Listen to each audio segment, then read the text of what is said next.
Today on CityCast Chicago, we often got people in our inbox and DMs who want to get involved in the city's vibrant art scene. They want to get on stage, get behind the microphone. They got this creative urge, but they just don't know where to really start. And trust me, I've been there.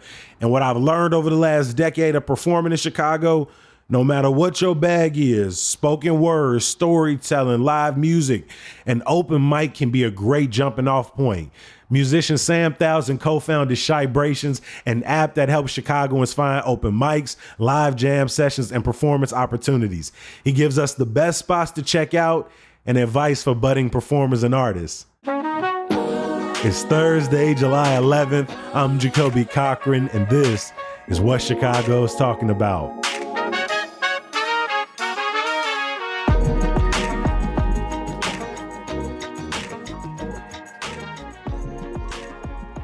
I met somebody last week who was like, we know about you from CityCast. We listen to your theme song that you created every day. And I was like, that's so cool.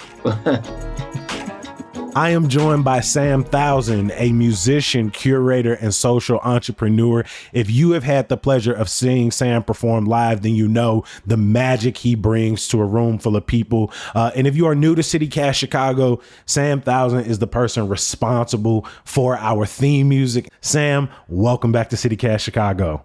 It's an absolute pleasure being here. Peace and love to you, Jacoby, and peace and love to the listeners. Man, I have had the pleasure to work with you in so many different capacities. And that's one of the reasons we brought you in here, because in addition to being a musician and a live performer, you're someone who helps make the city aware of the open mics that are available, whether it's poetry, whether it's stand-up, whether they're variety shows. You curate jam sessions that bring musicians together. But let's kind of start off with that terminology. What is an open mic and how is that different from like a jam session, for example? Yeah, so well, first off, they are similar because they are open stage events. They are events where if you come to it, you can get involved. But an open mic itself is about, usually it's in a format where you're signing up to perform and there's a host, and the host is engaging with the audience, but then they're also bringing up these various people who have signed up to have a specific amount of time to perform whatever they're going to perform on the open mic. And then a jam session is more of a collaborative experience in real live time, you know what I'm saying, where people are creating music or creating moments in general together in a space, and it's kind of an open stage once again, where people are able to get involved. And many times there's not a list involved. Many times it's like either you are off stage or you're on stage, or you're directly involved or you're indirectly involved, you know. So they're really cool and distinctive, but there are some similarities as well. Yeah, the Silver Room over in Hyde Park is one of those places that I really got a good sense of Chicago's open mic scene over the last few years, because it's a place that's hosted variety shows. They got open mic karaoke editions. You can come in and perform live music, do poetry. You know, I think when it comes to going to spaces and there's an open mic or there's a jam session and you've never done it before, this is actually the space to do it. These are the spaces to try new things. These are the spaces to mess up. These are also the spaces where there's like so many types, so many levels of skill set. There's so many generations. You know, you got young folks who are maybe in college. You got veterans who may be on the scene for over a decade. And you got all and in between, you know, people who are maybe working on their second project and they're just trying to try some stuff out. And they want that feedback. They want that energy, you know what I'm saying? And they want to get it from real people who are creative and just know about the craft and appreciate the craft. So I think it's a space for all types of people, man. All are welcome. How would you rate Chicago's open mic scene in terms of its accessibility, the number of things that are available, how many days a week you can participate? I rate it 10 out of 10, no question. No question. I've been around. I've seen a couple different scenes in their open mics, and I'm from Houston, Texas myself, and I would give Houston a 9 out of 10 from my experience. It's very close, but Chicago, because of how vast it is and just how much is going on, that's what takes the cake. Hmm. There's so many different types of open mics, and there's not only different types, there's something happening literally every week, and every open mic is different too, which is so cool. You know what I'm saying? Like from the storyteller open mics to the poetry open mics to the all you know all types, all talent Hmm. open mics. You know what I'm saying? And I think what we're trying to move into now is trying to explore, at least with Chibrations, we're trying to explore what it looks like to blend even more. Sam co-founded Chibrations, which is an app I have downloaded on my phone that is a communal calendar of open mics, of jam sessions, and it's only growing because, as you said, it's user submitted. Even bring in musical theater and bring in comedians, more to open mics, bring in dancers more to open mics and to also jam sessions, right? Like Mhm. comedians at a jam session, what? Like let's go. I love it. Let's get into some of our favorite open mics across the city, and I'm going to start where you start, and that's in music. Whether it's an open mic or a jam session, what are a couple of your favorite open mics people can check out? Yeah, I do got to shout out the Ox Jam that happens a couple times a month. It happens on a Sunday usually. That's led by Josiah Maddox, and it was co-founded with him and his brother Leonard Maddox, and they both play in my band, and they're just amazing individuals. They come up in the church scene, so they got the chops, man. They know a lot of great musicians that are just like that I've just been exposed to. So the Ox Jam is dope. The Ox Jam actually is now at Promontory twice a month on Sunday, sometimes once a month. So just check them out, follow them. The Corner Series is also one of my favorite open mics. It is long standing too. It's been around for some years now. That is also held at the Promontory, and that is an open mic with a live band. So that's really cool. You don't see that too often. And the band is Left Jones. Beautiful, beautiful homies of mine. They've been rocking together for some years, got some great music, and they support anyone who signs up and wants to get on the mic. Whatever they want to do, they support them through the music as a house band. They also have Ryan, a person that spins, and he Mhm. interacts as well.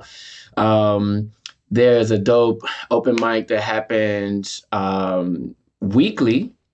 It's called Lyrical Libations. That happens at the Hairpin Loft in Logan Square. That's on Wednesday, so shout out to them. There's Respect the Mic that happens once a month. I think it's every last Thursday, I believe. I love Respect the Mic. Yeah, and that's led by Rich Robbins. And I got a chance to interview him recently for Chibrations, and he was just talking a lot about just how, being a curator of open mics, how fruitful it is, you know what I'm saying, to be able to see all the people that come through the door and see the growth from a lot of artists, and also just the space making, you know what I'm saying? And another one is Collab Speaks. This is what Geronimo Speaks. This is at Collab in Bronzeville. It's off of 47th Street, Black-owned space. And they do things like host, well, they have segments within their night where they'll have conversations. So he's even talked Mhm. about having like therapy conversations with a therapist, and they're just talking about different things that we go through as creatives and just as people navigating here on the scene or navigating in the city of Chicago. One more I want to shout out is Stomping Grounds Open Stage. Stomping Ground Open Stage is a all ages open mic, and this is led by DJ El Okari, Elgin Bakari. They do hybrid events as well. So while you're there, um, it will be live streamed to people who aren't there or maybe who be in Mhm. different parts of the world. And then also people who sign up for the open mic, they can still perform if they're virtual, right? So there are times where you're in the space and we're going to pass it over to someone to perform virtually, and I just think that's so cool. And I just love how we're using technology to push this thing forward. Hey, we got a hell of a list kicked off here. Another music one I wanted to add is In the Land. Usually takes place on the Peace Campus in Inglewood on Fridays, hosted by Thought Poet. Thought Poet. I've been in there where folks were doing singing R&B music, where folks were rapping, doing poetry. One dude bought out I want to say he brought out the trumpet one day and was getting down while another guy had the violin. And so that's one I'm always checking out for. So those are just a couple of music, couple of variety. What about storytelling? I talked a lot about how much I love the storytelling scene in Chicago. You got any storytelling open mics that you really enjoy? Yeah, well, of course. Grown Folks Stories is a storytelling open mic. Karaoke Storytellers. I don't know if it's an open mic per se. I know it's curated in some ways. There is always an opportunity for an audience volunteer. Oh, nice. Okay, yeah. So the mic is open, y'all. There are some great Facebook pages like Chicago Storytellers or Real Chicago Storytellers, where people are putting up open mics that are taking place across the city on the storytelling scene. And so those are definitely a couple of resources for people. And I would tell folks, especially if you're someone in Chicago's creative scene in which you are looking for an opportunity to get in front of, semi-large audiences, 30, 50, Grown Folks Stories packs it out. The Moth, will pack out Lincoln Hall. So these opportunities, even if you're not a storyteller, maybe you do poetry or you're a musician, sort of channeling that desire to get up in front of groups of people, working out your stage presence in front of groups of people. The storytelling scene is a strong place to go. And then another one, poetry. The number of poetry open mics across the city. You mentioned Respect the Mic that often has spoken word there. One of my favorites that I've been to is Big Kid Show that happens every first Thursday at Dorian's. Shout out to Rage Jackson. That one is always a good time. They got two hosts. They kind of crown a winner at the end of the event. But if you get there early enough, got prizes. But if you sign up, you can go. And I just love the vibe of Dorian's. And shout out to Dorian's. They do have a wonderful vibe. I think it's one of the best venues in the city, for not only for the vibe, but how they curate events there. There is another open mic that happens there, which is super unique, and it's called Open Beats, and it's an open mic for beat makers. So that one I forgot to mention, but no, that's fire. Yeah. Does it happen every month? Yeah, this happens every month. How important is it to have an open mic scene that also feeds these creators and allows them to workshop their material, to be in front of groups of people, to meet new folks? Yeah, man. As artists, our fuel is inspiration. If we're not inspired, we're not alive, or at least we don't feel like it. You know what I'm saying? So having spaces where we can dwell with other creatives, we can bounce ideas, we can bounce energy, we can check in, we can share, we can see people perform at a high level, we can encourage people who are just getting started. It creates a family type of concept and feeling, you know what I'm saying, to where some of these spaces that are monthly or weekly, they feel like church, you know what I'm saying? If you can show me a city who has an open mic scene and a jam session scene, you are showing me a city with a thriving artist community. And I think right now is one of the most energizing times that I've been in this city. I think there's yet another renaissance happening in Chicago on the scene.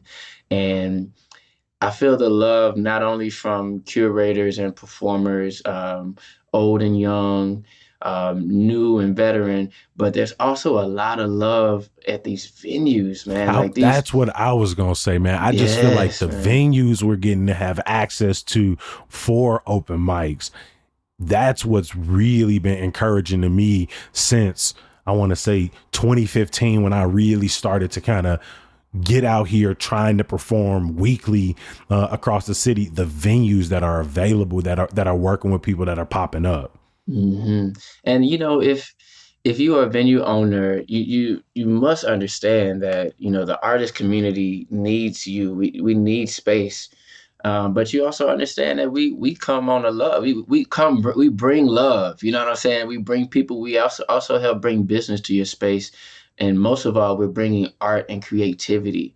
And art and creativity is a portal for new possibilities, new ideas, and just growth. You know what I'm saying? So it's we just need to continue to have this blossom into something beautiful. This marriage between the artist scene and the venues, and it's looking really really beautiful right now in the city of Chicago. Yeah, two more open mics. I want to give love to the homies over at Luya Poetry, who are celebrating 6 years now of creating open mics across the city, and YCA's Wordplay, which is the longest running youth open mic. And typically their events work. They got a DJ in there, they do a writing workshop, and then they have an open mic. And so please, please, please go to our show notes to find all of these open mics, jam sessions we've been talking about. Download the Shibrations app. When you see a great open mic, reach out to the curator, encourage them to place their open mic on the Shibrations calendar. Sam, as a performer, what would be your advice to other folks who are looking to maximize their stage time? Open mics can also be, if you're a creator, I've been to open mics where I sign up and they just run out of time, or I don't get called on, things get shifted around. How do you encourage people to both stay positive in the open mic scene, but also maximize the stage time when they get it? Yeah, you definitely got to stay positive. I mean, sometimes you lose. Sometimes you sign up and you don't get a chance to perform. But just know that that happens to everyone. So definitely stay positive and just come back. And before you leave, maybe just have a talk with the organizer and let them know that you'll be back. It's really about communicating. But then also when you get on stage, it's important to jump in. Of course, give your energy. I always like to just jump straight into performance, or I like to see artists jump straight into performance. And then sometimes if you have a promotion, or you want to use that opportunity to promote something that's coming up, or something that's keep it relevant, right? But if Mm-hmm. you want to use that opportunity to promote something, maybe do that right before your piece. Then do your piece and then give your handles, because when people are impressed and their emotions are high on you, they want to follow you, they want to support you. Another thing I would say is record your performances.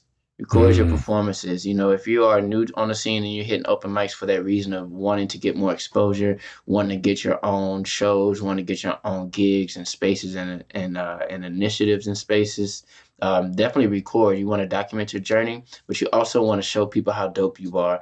Whatever you can to get your stuff recorded. I think it's very important to have that, because those are tools to get you into the next stage of your career. So first, on stage, a couple technical questions.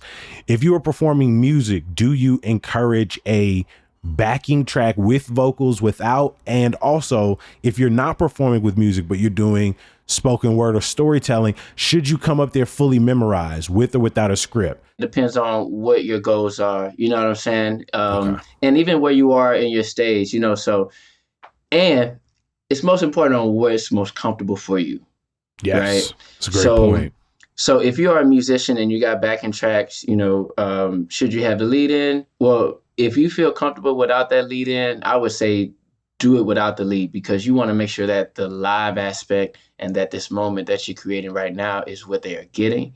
Um, if you just wrote a piece last night and you want to share it because it's on your heart and that's that piece that you want to get off today, you may have to read it, but if you're working on, memorizing, maybe use that opportunity to not look at it. One thing for sure is open mics are opportunities to be uncomfortable. They are opportunities to grow, so take those opportunities for those reasons as well. How do you offer criticism to people at open mics? How do you receive criticism and feedback? Yeah, it's crazy, man. I think we need to normalize asking for feedback, Mm. because it sucks when someone really needs it and you don't know how to approach them about it. Maybe they don't even actually know who I am, but if there is some rapport, I think that it is cool to maybe ask them if you can share some feedback. I think it's always important to, if you're gonna give advice, make sure you solicit for that advice and you get consent. Because some people ain't ready to hear that, especially if they just perform. Like, you just got off stage, you trying to collect yourself, you're on a high as well. Like, if somebody comes directly to you with some negative feedback without even asking, that kind of can ruin your moment. You know what I'm saying? And so you don't want to be that to someone. I don't want to be that to someone. So I try to remain cautious. Most of the time, I'll just keep my thoughts to myself. We probably have a few people listening who are part of Chicago's open mic scene, who are performers, and maybe they want to take it to that next level where maybe there's still something that's missing, or they want to bring a new space or a new idea, but they don't really know where to start, right? What order of operations would you tell someone to take if they were thinking of starting their own open mic or jam session? Yeah, if you're trying to start something, if you got a great idea, I would say, especially if this is like your first time too, and you're just getting out there, I would say try to find a way to simplify your idea as much as possible in all facets of the operations of the idea, the execution of it, right? So when you're trying to find a space, do you have a space already? Is your home available? Do you know someone who has a space? Start there. You got to start as simple as you can. And this can be backyards. These can be Yeah. cafes. These can be parking lots outside of buildings that parks.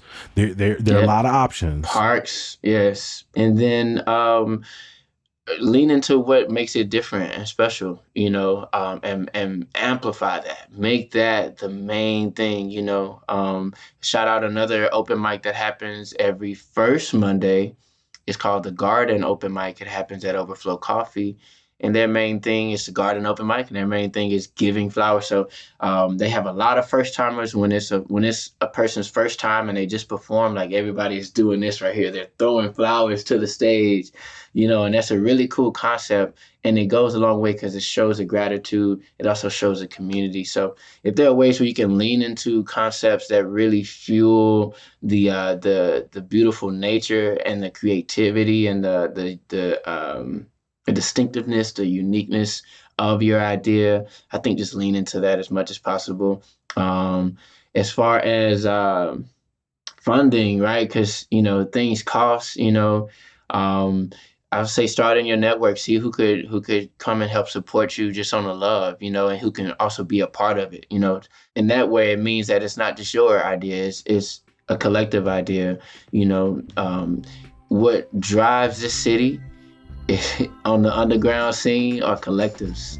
It's not just one person doing things. Those are anomalies. So I would say get some teammates, get some folks who are in your network, and start there. That's the simplest way to start. Now, if you are an artist as well, you gotta be producing original content.